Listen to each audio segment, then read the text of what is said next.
فرش التراب. قابل صد احترام معزز مکرم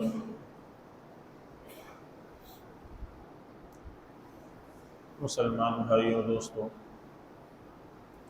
گزشتہ جمعۃ المبارک کو میں نے خلیفہ ثالث سیدنا حضرت عثمان بن عفان رضی اللہ تعالی عنہ کی خاندانی پس منظر اور ان کی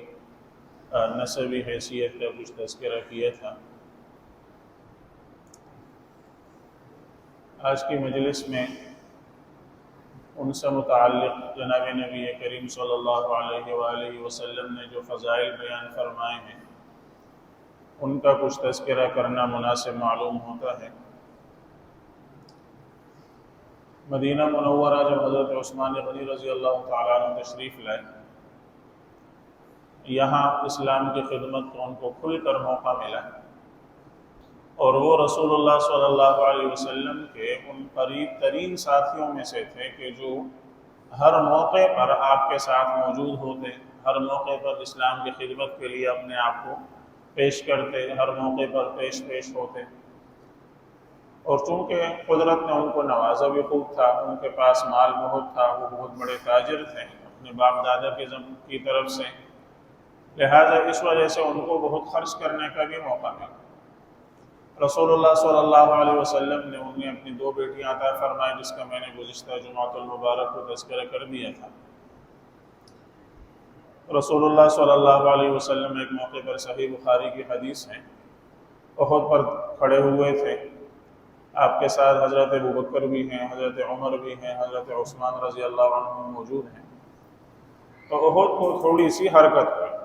احد پہاڑ کو تھوڑی سی حرکت ہوئی، تو آپ صلی اللہ علیہ وسلم نے اپنا پاؤں اس پر مارا اور آپ نے فرمایا کہ احد ٹھہر جا، آرام سے ٹھہر جا، تم پر وما علیک الا نبی و صدیق و شہیدان، تم پر تو ایک نبی، ایک صدیق اور 2 شہید موجود ہیں۔ نبی گویا خود آپ صلی اللہ علیہ وسلم تھے، صدیق حضرت ابوبکر رضی اللہ تعالیٰ عنہ تھے، اور 2 شہید حضرت عمر و عثمان رضی اللہ تعالیٰ عنہما تھے، گویا جن کو آپ نے اسی وقت خبر دے دی تھی آپ کی ان کی آمد سے، ان کی شہادت سے برسوں پہلے کہ تم دونوں نے شہید ہونا ہے، تمہیں اللہ تعالیٰ شہادت کی موت عطا فرمائیں گے۔ تو یہ خبر آپ صلی اللہ علیہ وسلم نے انہیں بہت پہلے دے دی تھی۔ حضرت عثمان رضی اللہ تعالیٰ عنہ ان مخصوص صحابہ کرام میں شامل ہیں جن کو جناب نبی کریم صلی اللہ علیہ وسلم وحی کی کتابت کا حکم فرمایا کرتے تھے۔ جب وحی نازل ہوتی، قرآن کریم نازل ہوتا تھا، تو آپ صلی اللہ علیہ وسلم قریب میں جو موجود ہوتے وہ کاتبین وحی ان کو بلاتے ہیں۔ ان میں سے حضرت زید بن ثابت رضی اللہ تعالیٰ عنہ، حضرت عثمان غنی رضی اللہ تعالیٰ عنہ، حضرت عمر، بعد میں حضرت معاویہ رضی اللہ عنہ میں شامل ہو گئے۔ تو یہ کاتبین وحی میں حضرت عثمان غنی رضی اللہ تعالیٰ عنہ شامل تھے، جن کی یہ خوش قسمتی ہے کہ ان کو رسول اللہ صلی اللہ علیہ وسلم قرآن کریم لکھواتے تھے، یہ ان کی خوش نصیبی ہے۔ پھر ہر موقع پر جیسے میں نے عرض کیا وہ پیش رہے، چنانچہ حضرت عثمان غنی رضی اللہ تعالیٰ عنہ جو ہیں مشہور ان کے واقعات جو ان سے منسوب ہیں اور کتب سیرت اور کتب احادیث میں موجود ہیں، ان میں ایک مشہور جو ہے واقعہ آپ صلی اللہ علیہ وسلم کو ان کے بارے میں کہ آپ صلی اللہ علیہ وسلم جب حدیبیہ کے لیے آپ صلی اللہ علیہ وسلم تشریف لے جا رہے تھے، تو تقریباً پورا مدینہ 1500 صحابہ کرام رضی اللہ عنہ مجمعین آپ کے ساتھ تھے۔ آپ عمرے کے ارادے سے نکلے اور آپ صلی اللہ علیہ وسلم نے حدیبیہ کے موقع پر جا کر آپ نے پڑاؤ ڈالا، وہاں جا کر پڑاؤ ڈالا، اور پھر آپ کو چونکہ مکہ کے لوگ جو ہے وہ باہر نکل کر آپ کی مزاحمت کرنا چاہتے تھے، آپ کو روکنا چاہتے تھے،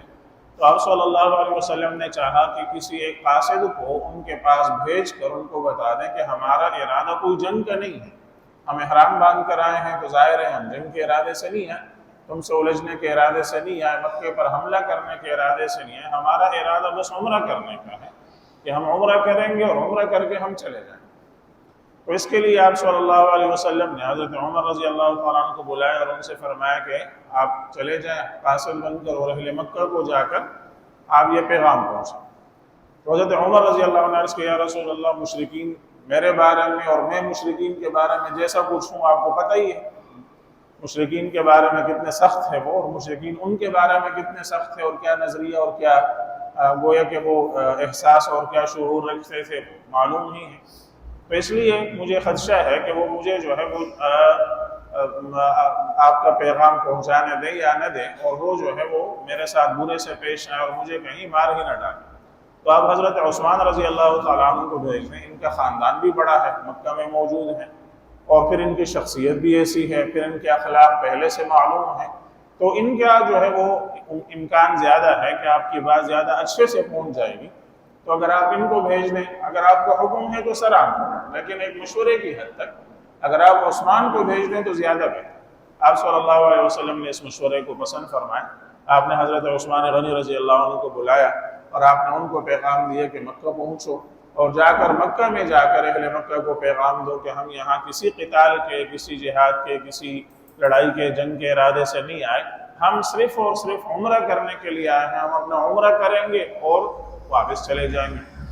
حضرت عثمان غنی رضی اللہ تعالیٰ عنہ پیغام لے کر مکہ مکرمہ پہنچے، مکہ میں داخل ہو گئے، وہاں جا کر انہوں نے وہ پیغام پہنچایا، ان کو واپسی میں دیر ہو گئی یا شاید اہل مکہ نے ان کو وہاں روک لیا، اور یہاں کسی نے ان کے بارے میں خبر اڑا دی کہ عثمان غنی رضی اللہ عنہ کو مکہ میں شہید کر دیا، انہیں وہاں اہل مکہ نے شہید کر دیا۔ اس بات سے رسول اللہ صلی اللہ علیہ وسلم کا غضب بہت زیادہ برانگیختہ ہوا کہ ہم نے ان کو قاصد بنا کر بھیجا، سفیر بنا کر بھیجا، اور سفیر کو پوری دنیا میں کہیں قتل نہیں کیا جاتا، انہوں نے ہمارے سفیر کو قتل کر دیا۔ تو آپ صلی اللہ علیہ وسلم نے حدیبیہ میں ایک بڑا درخت تھا، اس کے نیچے آپ کھڑے ہوئے اور آپ نے تمام صحابہ کرام رضی اللہ عنہ مجمعین سے بیعت لی، اور جس کا ذکر قرآن کریم میں لقد رضی اللہ عن المؤمنین اذ یبایعونک تحت الشجرہ، اللہ تعالیٰ ان مومنین سے راضی ہیں جو آپ سے درخت کے نیچے بیعت کر رہے تھے۔ تو آپ نے ان سے بیعت لی موت تک، کہ ہم موت تک لڑیں گے، ہم نے یہاں سے اب واپس نہیں جانا، ہم یہاں جو ہے یا تو مکہ کو فتح کر لیں گے یا سارے یہیں پر شہید ہو جائیں گے، لیکن ہم نے واپس نہیں جانا۔ اور تمام صحابہ کرام رضی اللہ عنہ مجمعین نے آ کر جو ہے وہ بیعت کر لی، اور جب سب نے بیعت کر لی تو آپ صلی اللہ علیہ وسلم نے اپنا ایک ہاتھ اٹھایا اور دوسرے پر آپ نے رکھا، اور آپ نے فرمایا کہ عثمان فی حاجت اللہ و حاجت رسولی اللہم ہذہ لعثمان، عثمان اللہ اور اس کے رسول کی ضرورت کے لیے گئے ہیں، اللہ یہ بیعت عثمان کی۔ آپ صلی اللہ علیہ وسلم نے اپنا ہاتھ وہ عثمان کا ہاتھ قرار دے کر ان کی طرف سے خود بیعت کر لی جہاد پر اور قتال پر۔ بعد میں خیر معلوم ہوا کہ حضرت عثمان غنی رضی اللہ عنہ شہید نہیں ہوئے، اہل مکہ کو بھی معلوم ہوا کہ معاملہ زیادہ خطرناک ہو رہا ہے، تو انہوں نے حضرت عثمان غنی کو چھوڑ دیے، واپس آ گئے۔ اس دوران کسی آدمی نے یہ بات کر لی کہ عثمان کتنے خوش نصیب ہیں کہ وہ وہاں بیت اللہ میں ہیں، مکہ میں ہیں، اور وہ وہاں جو ہے وہ بیت اللہ کا آرام سے طواف کریں گے، ہم یہاں پر جو ہے وہ بندھے ہوئے ہیں، محصور ہیں۔ اور عثمان برسوں بعد ہوئے، ایک آدمی جو ہے وہ اپنے گھر سے، مکہ اس کا گھر ہے، اور برسوں کے بعد جو ہے اس کو واپس جانے کا موقع مل رہا ہے، تو سب سے پہلا کام اس کا کیا ہوگا؟ یہی ہوگا کہ وہ جا کر بیت اللہ کا طواف کرے گا، ہے نا؟ اس خوش نصیبی کو کون ہاتھ سے جانا دے گا؟ تو انہوں نے کہا کتنے خوش نصیب ہیں عثمان کہ وہ جا کر بیت اللہ کا طواف کریں گے، ہم یہاں ہیں۔ تو آپ صلی اللہ علیہ وسلم نے فرمایا کہ عثمان اگر برسوں بھی وہاں رہے گا، عثمان طواف نہیں کرے گا جب تک میں نہ کروں۔ حالانکہ آپ صلی اللہ علیہ وسلم نے ان کو طواف سے منع نہیں فرمایا تھا کہ تم جا کر طواف مت کرو، آپ نے بس اپنا پیغام ان کو دیا، اور وہاں جب وہ جائیں گے تو ظاہر بیت اللہ کا طواف کریں گے۔ حضرت عثمان غنی رضی اللہ تعالیٰ عنہ واپس تشریف لائے تو کسی نے ان کو کہا کہ آپ خوش نصیب تھے، آپ نے طواف کیا؟ انہوں نے کہا میں نے نہیں کیا، رسول اللہ صلی اللہ علیہ وسلم یہاں موجود ہیں، انہوں نے ابھی تک طواف نہیں کیا، میں کیسے طواف کر سکتا تھا؟ یہ آپ صلی اللہ علیہ وسلم کے ساتھ ان کی محبت تھی، آپ کے ساتھ ان کا عشق تھا، حالانکہ یہ کوئی ناجائز کام نہیں تھا،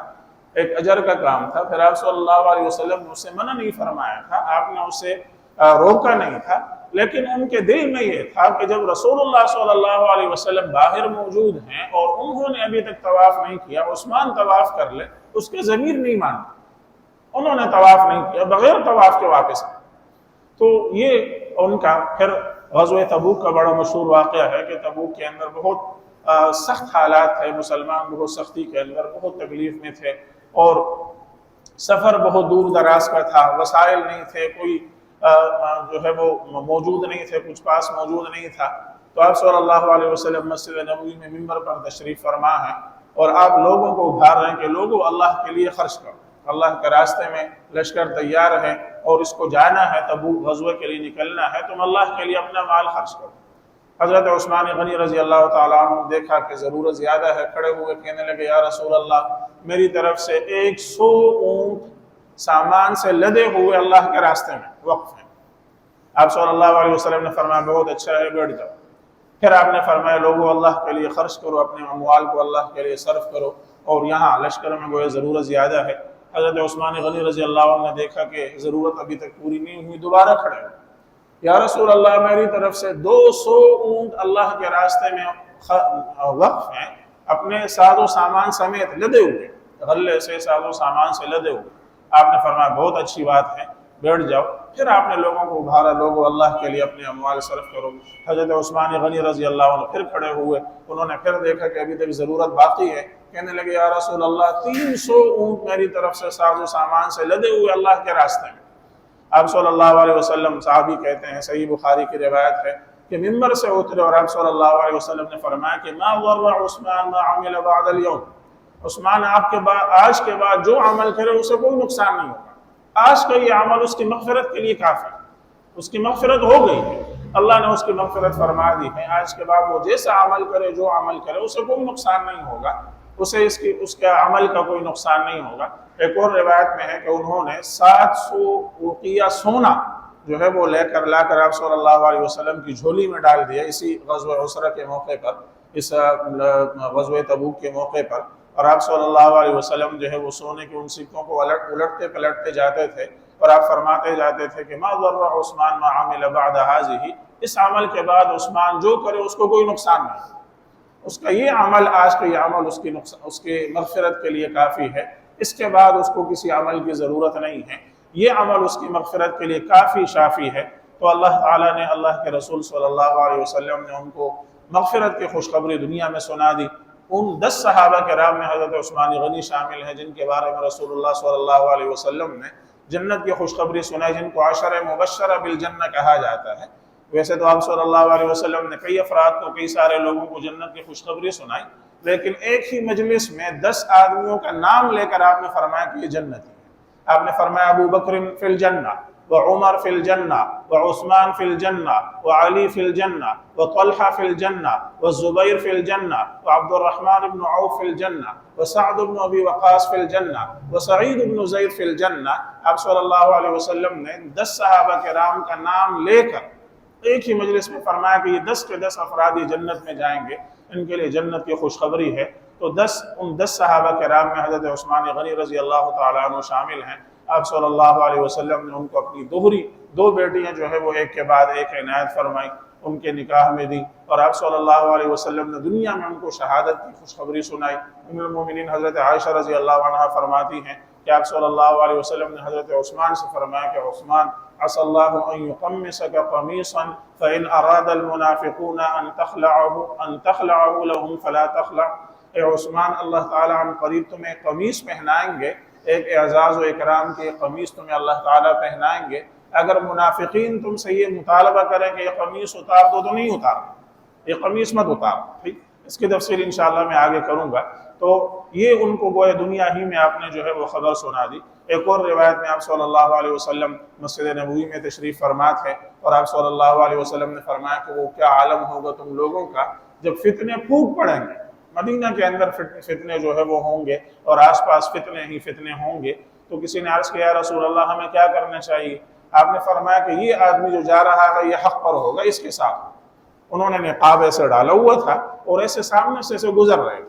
تو ایک صحابی کہتے ہیں میں اٹھا، میں نے فوراً جا کر ان کو کندھوں سے پکڑا اور ایسے آپ صلی اللہ علیہ وسلم کی طرف پھیر کر کے میں نے کہا یہ آدمی؟ آپ نے فرمایا کہ ہاں یہ آدمی۔ جب میں نے دیکھا تو حضرت عثمان غنی رضی اللہ تعالیٰ عنہ تھے، ان کے حق پر ہونے کی گواہی آپ صلی اللہ علیہ وسلم نے دی۔ آپ صلی اللہ علیہ وسلم نے ان کو جنت کی خوشخبری دی، آپ صلی اللہ علیہ وسلم نے ان کو اپنا دوہرا داماد قبول کیا، اللہ کے لیے انہوں نے دوہری ہجرت کی، اللہ کے لیے انہوں نے اپنے سارے اموال صرف کر دیے، اللہ تعالیٰ ان پر کروڑوں رحمت نازل فرمائے، اللہ تعالیٰ ان کی قبر کو نور سے منور فرمائے، اللہ تعالیٰ ہم سب کو ان کی اتباع کرنے والا بنائے اور ان کی اتباع کی توفیق نصیب فرمائے۔ وآخر دعوانا الحمد للہ رب العالمین۔